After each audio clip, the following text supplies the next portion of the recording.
Okay, let's dive right into this explainer. Imagine this, you're speed running your favorite RPG. You know literally every cheat code, every hidden item, the whole shebang, and then boom, you get isekai'd. But you don't wake up as the hero. Oh no, you wake up in the body of the game's doomed, sickly final boss. And there are no respawns here. That's the exact nightmare our protagonist faces when he wakes up as Not von Rehem. He's this fragile, talentless noble, and his only destiny in the original game? To meet a completely gruesome, pathetic end. So, the narrative kicks off with the ultimate ticking clock. Our guy has exactly 30 days left to live. It's like playing Dark Souls on a timer, except if you die in the game, you die in real life. The crazy part? It's kind of his own fault. Back in reality, he tried to min-max his character by picking two outrageously overpowered traits, mana sensitivity genius and swordsmanship combat genius. Well, the game system did not like that greed. It punished him with a terminal illness penalty, meaning his health is actively draining every single second. But here's where it gets good. The new Nox, he immediately flips the script. The original Nox was just a spoiled brat who abused his servants and cowered in fear all the time. Our possessed Nox trades those temper tantrums for this cold, unnerving, almost sociopathic politeness. He literally terrifies the mansion's staff just by forgiving a clumsy maid with this chilling, "I'm kind, but I'm dangerous" smile. He's playing the villain role to absolute perfection while secretly plotting his survival behind the scenes. Which brings us to Act 1, Breaking the Weakness Curse. Before Nox can even think about world domination, he has to focus on basic survival. He's got to figure out how to beat that terminal illness penalty tied to his broken stats. To really understand the massive gap in power he's dealing with, you just have to compare his abysmal starting stats to Talia. She's the red-headed prodigy who's literally destined to be his executioner. Nox is sitting at a pathetic stamina level of 2. He's got slow growth, and his hands and feet are constantly freezing. Meanwhile, Talia, the girl fated to drive a sword through his chest, boasts a stamina of 5, the sword genius trait, and a fire attribute that will eventually evolve into white flames meant to burn Nox alive. The stat gap is terrifying, right? He has to level up, and he has to do it fast. So what does he do? Well, to anyone else, his solution looks like a painful suicide attempt. But Nox, he's using pure gamer logic to exploit a glitch. He literally drinks lethal 3-headed serpent poison, immediately bites into a rock-hard golem core to cancel out the poison damage, and then washes the whole thing down by dousing himself in fairy water. Why? To lock in a hidden peace buff. This absolute madman exploits a system loophole that instantly doubles his growth speed. He's hacking the game from the inside just to keep his heart beating. With his growth speed finally fixed, Nox goes into full training montage mode. For a solid month, it's this grueling, desperate race against his own failing heart, all leading up to a massive high-stakes duel against his twin brothers. He pushes his frail body to the absolute brink. I mean, running until he nearly drops every single day, just slowly grinding his stamina up to 3.8. It's pure, sheer willpower, all to secure a spot at the prestigious Eligilant Academy. Now, the crucial turning point in that duel is when Nox activates Genius Time.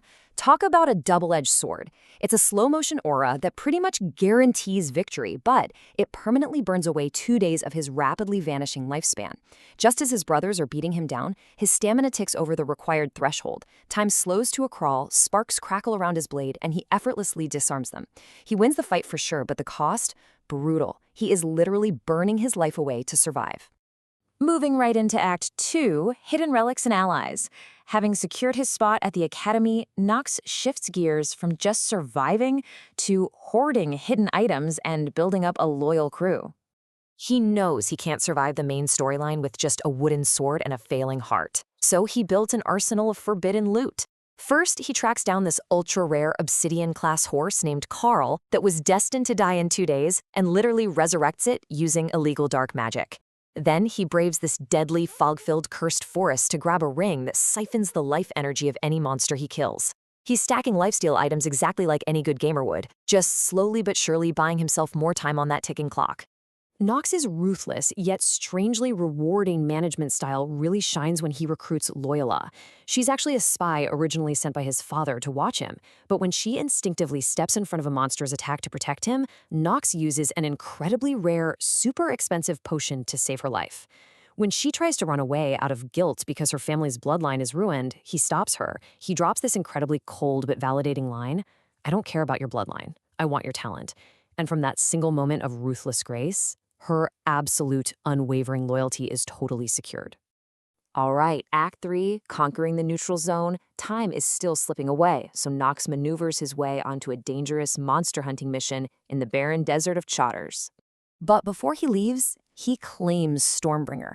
This thing is a legendary edgelord dream of a cursed sword, and it is absolutely brutal. It feeds on pure magic, massively multiplying the user's destructive power. The catch, though? The very second your mana runs dry, it instantly starts eating your actual life force. Nox barely survives holding the thing for the required 10 minutes to pass his father's twisted test, but he manages to claim this ultimate, high-risk, high-reward weapon for his journey. Out in the desert, Nox orchestrates this massive monster turf war to farm experience points efficiently. When his brother's corrupt guards try to test him by luring ogres into the camp, Nox effortlessly slaughters them. But the real genius move? He intentionally summons a massive, high-level dragon worm, lets it devour the remaining ogres to weaken it, and then swoops in with his genius time skill at the last microsecond to KS, kill-steal the boss. He hoards all the experience points for himself. And man, the system notifications just explode. By stealing that kill experience from the giant worm, Nox's massive gamble totally pays off. His lifespan jumps up to a much-needed 122 days. His endurance finally rises past the threshold, and that terrible terminal weakness curse shatters completely. For the first time since waking up in this hellish game, our villain can actually take a deep breath. After that, he fully embraces his villain persona when dealing with the town's corrupt security forces. These guys had been embezzling funds and abusing the locals. So, moving like a shadow in the dark, Nox systematically slaughters the corrupt guards one by one. When their leader falls to his knees, begging for mercy and trying to threaten Nox with political fallout, Nox just smiles. Showing zero hesitation, he drops this ice-cold line. If no one lives to tell the tale, it becomes simple extermination. And then, he wipes them out.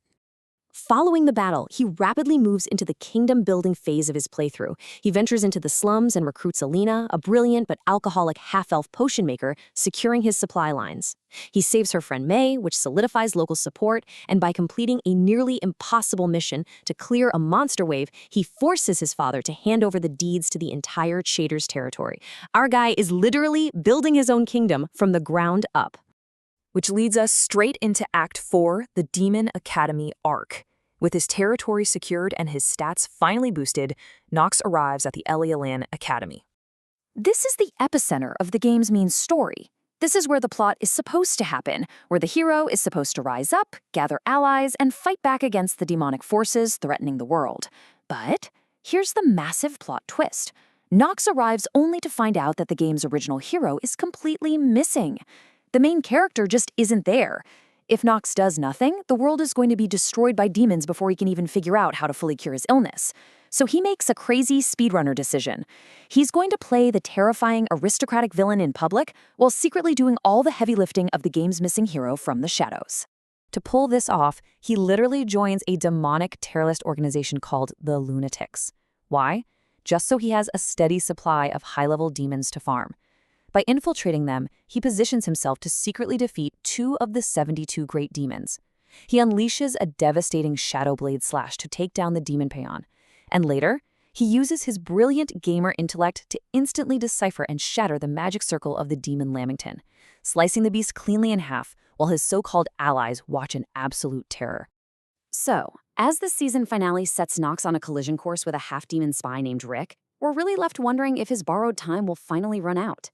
He's hacked the code, he's stolen the legendary loot, and he's played the hero while wearing the villain's mask. But as the game system tries to course correct and these deadly enemies close in around him, you really have to ask, how long can a doomed villain cheat death before the game finally fights back?